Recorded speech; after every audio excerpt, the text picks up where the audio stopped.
नमस्कार. हा विजय दीपक गवसा नसून सर्वसामान्य कार्यकर्त्याचा विजय आहे. हा विजय मी सर्व माझ्या मतदारांना समर्पित करतो. माझ्या भारतीय जनता पक्षाच्या महायुतीच्या शिंदे गटाच्या सर्व नेत्यांनी जो माझ्यावरती विश्वास ठेवला आणि मला तिकीट दिलं, हा विजय सर्व नेत्यांचा आहे. आणि माझ्या दोळमातील प्रत्येक घटकाने, प्रत्येक मतदाराने माझ्यासाठी अहोरात्र मेहनत घेतली.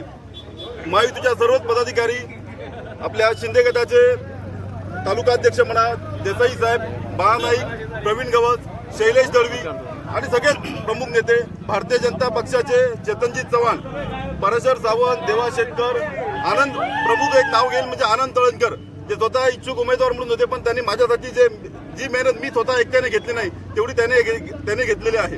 सर सुनील गवस किंवा सगळेच प्रमुख पदाधिकारी यांनी जी मेहनत घेतली, त्याच्यामुळे हा विजय 100% ज्या दिवशी तिकीट डिक्लेअर झालं त्याच दिवशी विजय हा आपला अधोरेखित झालेला होता आणि आज तो पूर्णपणे डिक्लेअर झालेला आहे. विजयाचं श्रेय तुम्ही कोणाला द्याल? महायुतीच्या प्रत्येक पदाधिकारी आणि मतदारांना मी हा विजय बहाल करतो. 100% जेवढी ताकद भारतीय जनता पक्षाच्या कार्यकर्त्यांना लावली तेवढीच ताकद महायुती म्हणून शिंदे गटाच्या प्रत्येक कार्यकर्त्यांना आपले लावलेले आहे. त्यामुळे हा विजय आपला निश्चित झाला.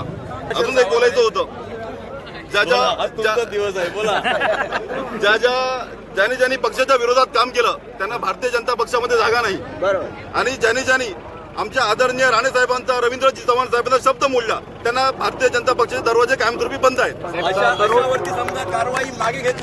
100% मी आदरणीय नितेशजी राणे साहेबांनी त्या दिवशी सांगितलं. आदरणीय आपले नारायणजी राणे साहेब, रवींद्रजी चव्हाण साहेब यांना सगळ्यांनाच आम्ही भारतीय जनता पक्ष म्हणून विनंती करणार आहे, साहेब जे पक्षाला जेव्हा गरज असते तेव्हा गद्दारी करतात, अशांसाठी कायमस्वरूपी दरवाजे बंद करा. आणि 100% मला खात्री आहे आमचे नेते ऐकतील. तरुण मी एक नवीन नौका उमेदवार होतो, पण मतदारांनी, माझ्या तरुण मित्रांनी सगळ्यांनी माझ्यावरती जो विश्वास ठेवला. मला जेव्हा तिकीट डिक्लेअर झालं त्या दिवशी मला जेवढे फोन आले, जेवढे मला मेसेज आले, सगळ्यांचेच म्हणजे तरुणांचा एक त्यांचा कल होता की हे पान पलटायचं आहे, त्यांना नवीन उदय पाहिजे होता. त्यांच्यातलाच एक तरुण, सर्वसामान्य, त्यांच्यातलाच एक साधा कार्यकर्ता दीपक गवस त्यांना पाहिजे होता. त्यांनी ते पान पलटले आणि ज्येष्ठांचे आशीर्वाद.